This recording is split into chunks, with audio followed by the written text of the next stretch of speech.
On this week's episode of the High Not to Laugh podcast, I am a DC fan who is Gen X, and I'm going to be reviewing Marvel movies with my Marvel fan son, who is... Hi. Yeah.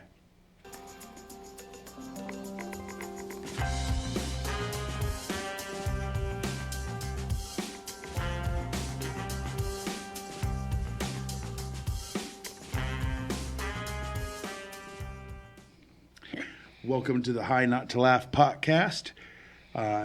We've been slowly, once a month, traveling through the MCU. Yes. We'll go back to some of the other Marvel stuff at some point, too, and touch on that. But right now, we're just going in order. Yes. We've already done Iron Man and Incredible Hulk. Now we're on to Iron Man 2. That's correct.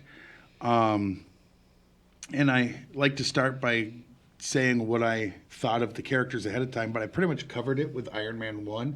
By this point, I knew what the MCU was doing with it, so... Right. Now I'm just kind of where everybody else was at this point. Yes. Like I said, I always thought he was just like a dumb version of Batman. And I don't mean dumb because he's a genius, but so is Batman. You're like the just knockoff. A billionaire with no powers that, like, his power is I can build some cool things. Yeah. At least he builds it to be armor. I mean, so does Batman with a lot of stuff. Yeah, but he could fly.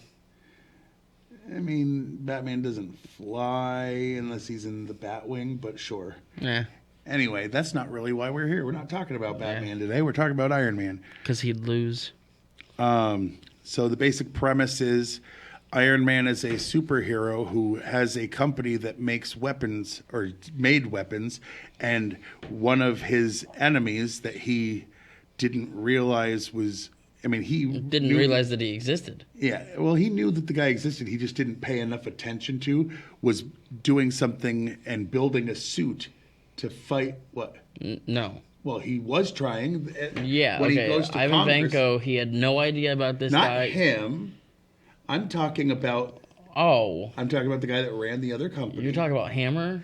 Yeah. Okay. I'll get there. So, like the first one, there's another guy that's kind of in his business that hates him and wants him taken out. He just happens to use Whiplash, who... Is the villain. Is one of the villains. He's the villain who... I mean, Hammer's a villain. Yeah, but Hammer just, goes to jail. It's not a supervillain. I didn't say a supervillain. I said a villain. Ah, pooey. Ah, pooey. Anyway, the point is, there's a lot of similarities with the first one, and him having to fight someone in an Iron Man suit happened in the first one. It happens in this one. It's like twice in this one. Yeah, that's true. Because one time, time it was his best friend in one of his own suits, and then the other time it was also him, but not able to control the suit. So then three times, because Whiplash builds himself a suit by the end of the movie. But Brody fights him against his will the second time, remember? Correct. But anyway, so that's the basic plot line. And yeah, there's a guy that they're like, this Russian guy has it out for Stark Enterprises. Because his dad was fired by his dad. Yeah. It's like, so I must kill this guy. And it's like, all right then. Sure. Okay. But he's got a bird. But that's basically the premise, right? Yeah. All right. And now we're going to each give you 5 behind-the-scenes pieces of information that we looked up. You want to go first or you want me to? Sure. You know what I didn't do? This is supposed to be at the beginning, but to my right is the Agent Coulson, to my Nick Fury. Okay. I do that late more often than I do it on time. Yes. That's probably the latest, though. I should end with it next week just to... just to make it the latest one. Scarlett Johansson dyed her hair red before she even got the part of Natasha Romanoff, Black Widow. Because she wanted the role so badly. A lot of Whiplash's identifying features were suggested by Mickey Rourke. He wanted to perform half of the role in Russian, consulted on the character's tattoos and gold teeth, as well as having a pet cockatoo. In fact, Rourke paid for the bird and the gold teeth out of his own pocket. That's kind of cool. Yeah. Numerous news clippings shown in the film show Tony Stark and Ivan Vanko when they were younger men. Most of these are actual photos of Robert Downey Jr. and Mickey Rourke, both of whom came to fame in the 1980s. Jon Favreau had a lot of friction with Marvel higher-ups due to the constant intervention, to the point where they had him rewrite the script as the film was still shooting. In particular, elements such as the increased prominence of the S.H.I.E.L.D. subplot were a result of a need to establish a greater MCU in preparation for the Avengers, at the expense of a coherent film plot. These disputes got so bad that Favreau turned down directing Part 3. Although Mickey Rourke spent several months on a treadmill and weight training, he initially was still unable to move around and use the whip prop in the Whiplash outfit test due to its sheer weight. To get around this problem, Mickey Rourke would wear heavy vests in subsequent physical training sessions to accustom his body to moving while wearing heavy armor. Robert Downey Jr. gained 20 pounds of muscle to reprise his role of Tony Stark. Samuel L. Jackson was promised that Nick Fury would be given more screen time by Jon Favreau. Jackson almost didn't return to play Fury due to problems with the contract negotiations, but secured a landmark 9-picture deal to play Nick Fury not only in this movie, but in many other Marvel Studio productions. True. Not being tech literate, Mickey Rourke said the most challenging part about playing Whiplash was pretending to know his way around a computer. Hammer's factory is really Elon Musk's SpaceX facility in Hawthorne, California. The people walking in the background are actual employees, even though the filming took place at night. And he showed up in the movie. Yeah, Elon was in it. This was back when people didn't hate on him as much. Right. Before he bought Twitter and... Yeah. Back when he was just that rich guy. He was that rich guy that was trying to save the world with, space tech. Well, space tech and cars that ran on electricity. And he was definitely more praised at the time. Yeah. In the comics, Tony Stark possesses a suitcase containing a portable suit of armor. This famous suitcase armor was revised for this film. The suitcase converts into a series of plates that slides over a wire framework. As always. Nope. No. Oh, that's all of them. Wow. Yeah. Okay. Yeah, we only do I also know, where was it? There was something that I had said that I was like, oh, I knew something else about that. Well, I don't know. But I know Don Cheadle had 20 minutes to answer about whether or not he wanted this role. Because he was at his kid's birthday party, and someone from Marvel got a hold of him and said, hey, we're looking for someone to replace Terrence Howard as Rhodey in this movie, and we'd like you to be that guy. And he said, I don't know if I really want to sign on to a multi-picture deal right now, and hung up. He then immediately got a text that said, if you don't give us an answer within 20 minutes, it's not yours. I mean... He definitely doesn't look anything like Terrence Howard, so it's very noticeable. It is. It's like even Iron Man seemed shocked when he showed up. He's like, Rhodey? Yes, it's me. Get over it. It's like, yes, I am the Rhodey. Yeah, I'm the Rhodey now. So yeah. Yeah. All right. Well, let's talk about our favorite parts and least favorite parts of this movie.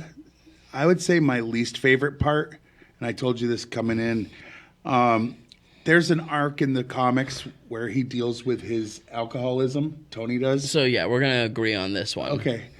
And they really didn't dig deep enough. It should have been...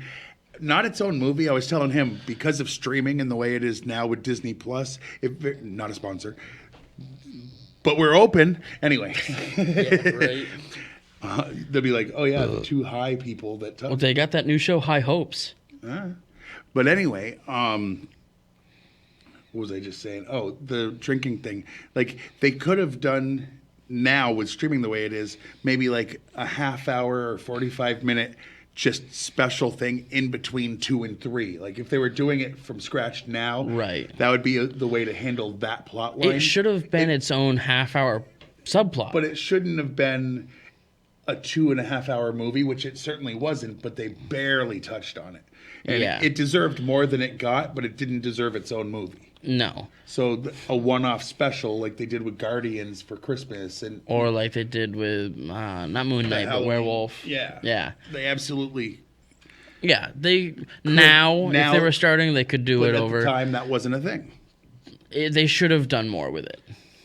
And that's unfortunately my least favorite as well. The Demon in a Bottle is probably one of the more important stories for him. For his character arc Especially with what looks like Demon in the Armor showing up soon. Mm-hmm. I think that they missed a huge opportunity. Or didn't know how to handle it for, a youthful audience, because that was a darker storyline. It is a darker storyline, but Iron Man 3 Deservedly went dark. so, dealing with addiction. Right. But anyway, all right. My favorite thing. I'm just going to have to say that first scene where Whiplash shows up and he's slicing cars in half with his whips. It was just like, there's a reason why those images are still thought of for this movie. Yeah, I mean, you just get giddy. It's like, ooh, it's like we're about to watch Iron Man fight a guy. And a guy that looks pretty dope, Yeah. It's like the little kid comic book fan in me was like, ooh. It's like, that looks cool. Yeah. Yeah. What about you? Weirdly enough, I've always been a fan of the weird politics scene where he's getting grilled by the Senate. Oh, yeah. And he just lays it right into them. It's and then takes over their screens. Yeah, he's like, I've just commandeered your screens. And then he shows the truth behind the lies that they're spewing. And then he walks out.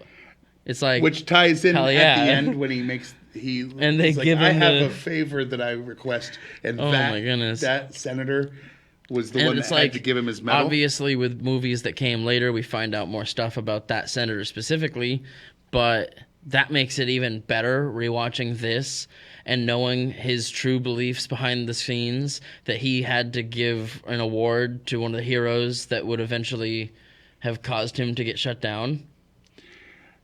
All right. And I guess the last thing we got to do is rate this, huh? Yeah. And here's what I'm going to say. And for those who don't know, for this, scales. We have 2 scales. It's how it is as a movie, and then the second is how much it goes up or down, or if it stays the same if you watch it in the inebriated. condition. Yeah. Yes. If you watch it under the influence of an edible. Most of the time it's going to go up if it does. If it's a superhero movie with special effects that look more than this Incredible Hulk. So I'm going to say, without the edible, this is a solid 8. Yes, this is a really, really good follow-up to the first one. I'm going to meet you with an 8. And then I would say 8.5 high. Yeah. It doesn't turn it like into a 9 or a 10, but it definitely does help. Yeah, I mean, I think that these Iron Man movies, and I'll get into it obviously when we do future movies with him, but I think that these movies were just solid movies all the way around. That, I mean, he's hilarious. The special effects look great. The action pieces are awesome.